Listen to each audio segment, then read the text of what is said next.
So hey everyone, once again welcome back. This is me, your Vishal sir. तो guys, class 10-12 result निकलने के बाद में जहां सब कुछ अच्छा था, वहां पर एक गड़बड़ी ये भी हुई कि अनफॉर्चुनेटली हजारों ऐसे स्टूडेंट हुए क्लास 10th में भी और 12th में भी, संख्या बहुत बड़ी है, जिनके मार्क्स एज पर एक्सपेक्टेशंस नहीं आए, अच्छे नहीं आए, ड्यू टू वेटेज सिस्टम आप कह सकते हो या किसी भी वजह से कह सकते हो। और उससे भी ज्यादा अनफॉर्चुनेट वो स्टूडेंट्स हो गए जिनका कि किसी एक पेपर में या दो पेपर में उनका कंपार्टमेंट आ गया। तो अब इश्यूज अब उनके लिए एक बार से फिर से एक नई जंग वाली बात हो गई है। तो बहुत सारे क्वेरीज हैं, बहुत सारे क्वेश्चंस मेरे पास में आ रहे हैं कि सर जो कंपार्टमेंट एग्जाम होगा या इंप्रूवमेंट पेपर होगा, उसका जो डेट ऑफ एग्जाम है वो क्या होगा सर, हमें वो बता दीजिए। प्रोसेस क्या होगा, फॉर्म कब निकलेगा, एग्जाम कब होगा, कैसे कर सकते हैं, पास कैसे करेंगे, ठीक है।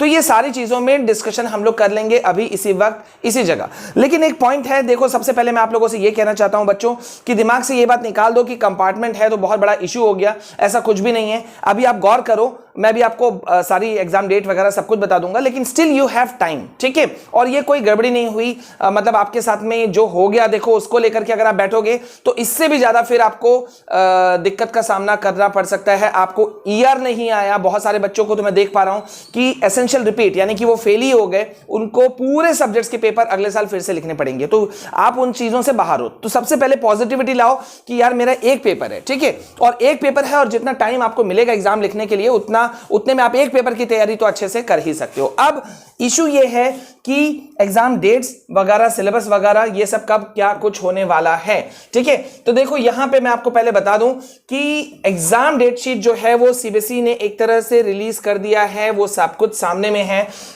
यहां देखो, सीबीएसई की तरफ से ये अपडेट भी निकल करके आया है कि जो भी स्टूडेंट्स कोई एग्जाम पास नहीं कर पाए थे, ठीक है, उन्हें अब जल्द ही कंपार्टमेंट परीक्षा में बैठने का मौका मिलेगा, ठीक है। लेकिन कंपार्टमेंट एग्जाम में कौन बैठ सकते हैं? वही बैठ सकते हैं जो एक या दो सब्जेक्ट्स में फेल हुए हैं, ठीक है। चलो, अब इस चीज को हम लोग थोड़ा सा समझ लेते हैं कि एक या दो वाला मामला क्या है, ठीक है।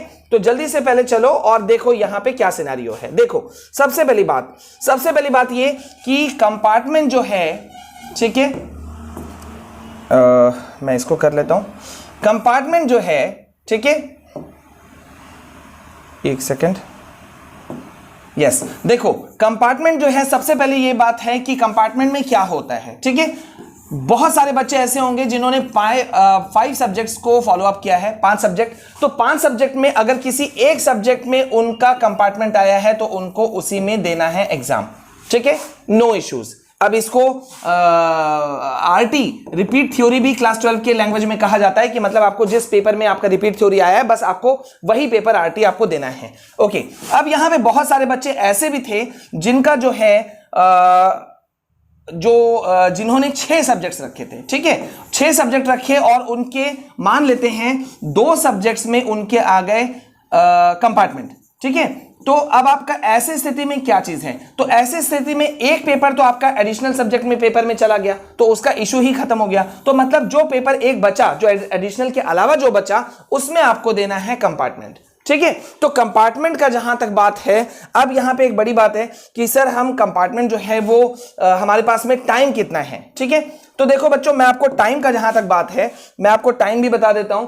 अभी जो डेट्स निकल गए हैं वो डेट्स आप सीबीएसई का सर्कुलर भी आप देख सकते हो। सीबीएसई के सर्कुलर के मुताबिक, ठीक है, एक सेकंड, सीबीएसई के सर्कुलर के मुताबिक आपका जो डेट्स निकला है वो है 23 अगस्त 2022, ठीक है। तो अगर आप अभी से लगभग आप देखते हो ऑन एन एवरेज, तो लगभग आपके पास में 1 महीना बचा है। अब आप इसको पॉजिटिव वे में देखो, कन्वर्ट करके कि भाई एक पेपर है और मुझे एक पेपर का कंपार्टमेंट देना और मुझे लगभग 1 महीना मिल रहा है, ठीक है।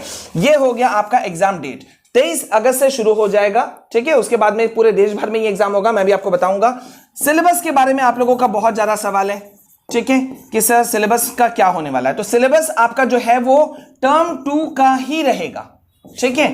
टर्म 2 पेपर, जैसा कि सीबीएसई का सर्कुलर बता रहा है कि 50% जो आपका सिलेबस था वही उसी से क्वेश्चंस आएंगे। और क्वेश्चन पेपर कैसा होगा तो ये आपका सब्जेक्टिव होगा, जैसा कि टर्म 2 था। ऑब्जेक्टिव पेपर बिल्कुल भी नहीं होगा, ठीक है।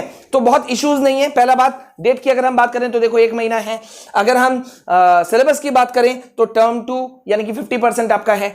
अगर पेपर पैटर्न की बात करें तो सब्जेक्टिव है, ठीक है। आपको एक ही पेपर पढ़ना है, बस आप इसको पॉजिटिव वे में लेकर के चलो, ठीक है।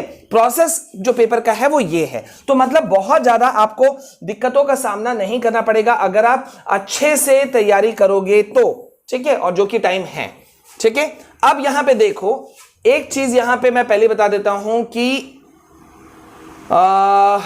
ये देखो, ये इस कंपार्टमेंट एग्जाम में वही बच्चे शामिल हो सकते हैं जो 1 या 2 सब्जेक्ट्स में ही जिनका आपका जो फेल हुआ है, ठीक है।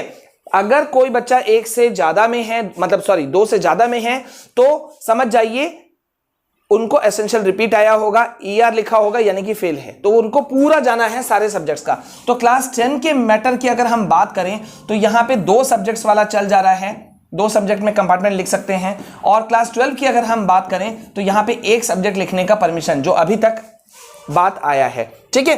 अब यहां पे एक बड़ी बात उठती है कि सर हमारा जो फॉर्म है इसका फॉर्म कब निकलेगा। एक बड़ा सवाल बच्चे पूछ रहे हैं, ठीक है, कि सर इसका फॉर्म कब निकलने वाला है। ठीक है भाई, चलो अब आप वो भी देख लो। तो जहां तक फॉर्म की बात है,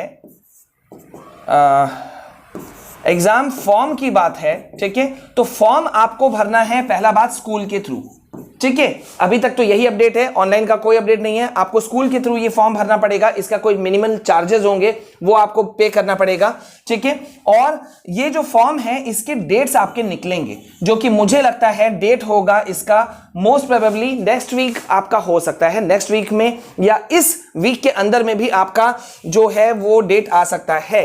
अब यहां पे देखो, अगर आप चाहो, ठीक है, तो कॉपी रीचेकिंग के लिए भी जा सकते हो, लेकिन वो आपको थोड़ा सा सोच समझ के काम करना होगा। कॉपी रीचेकिंग के डेट्स आउट हो चुके हैं, मैंने उसके लिए एक वीडियो बना दिया, आप उसको जरूर देख लेना, ठीक है। ये है आपका एग्जाम पैटर्न, ठीक है, ये वाला आपका एग्जाम पैटर्न है। देखो मैंने आपको सिलेबस बताया, एग्जाम पैटर्न बताया, फॉर्म कब निकलेगा वो बताया, कॉपी रीचेकिंग का वो बता दिया, और एग्जाम के डेट क्या है, ठीक है, वो भी मैंने आपको बता दिया। तो आई होप कि आपको जो सारी क्लैरिटी है वो आपको मिल गई होगी, कहीं से कोई दिक्कत अब आपको सामना नहीं करना पड़ेगा, ठीक है। तो बस अब आप लोग क्या करो, कुछ नहीं, जस्ट फोकस। और एक खास बात कि भाई आपको सारी चीजें जो भी आपको पढ़ने में दिक्कत हो रहा है ना, सिलेबस कहां से क्या क्या पूछेगा, अगर still you have any kind of query, तो जल्दी से स्टडी विद विशाल चैनल, ठीक है, study with Vishal sir channel, इस चैनल से जुड़ जाओ। यहां देखो मैं सारे नोट्स डाल रहा हूं, ठीक है। मैंने कल भी एक वीडियो डाला, आपको स्ट्रैटेजी भी मैं बताऊंगा, आपको सब्जेक्ट्स भी मैं पढ़ाऊंगा, सारी चीजें बता दूंगा, फ्री ऑफ कॉस्ट होगा। बस आपको ज्यादा से ज्यादा वीडियो को शेयर करना है और पढ़ते जाना है। होपलेस मत हो, एवरीथिंग विल बी फाइन, ठीक है। I am with you all, ठीक है। अगर कोई क्वेरी हो कमेंट सेक्शन में लिखो, और वैसे भी मैं आपको हेल्प करता रहूंगा, ठीक है। अब पीछे को भूल जाओ कि किसके वजह से हुआ, वेटेज सिस्टम की वजह से हुआ, स्कूलों ने बदमाशी की, कुछ भी, उसको छोड़ो, अब सब छोड़ दो। अब जो है स्थिति उसको एक्सेप्ट करते हुए आगे बढ़ना है, ठीक है। अभी के लिए बस इतना, मिलते हैं नेक्स्ट वीडियो में। जय हिंद, जय भारत।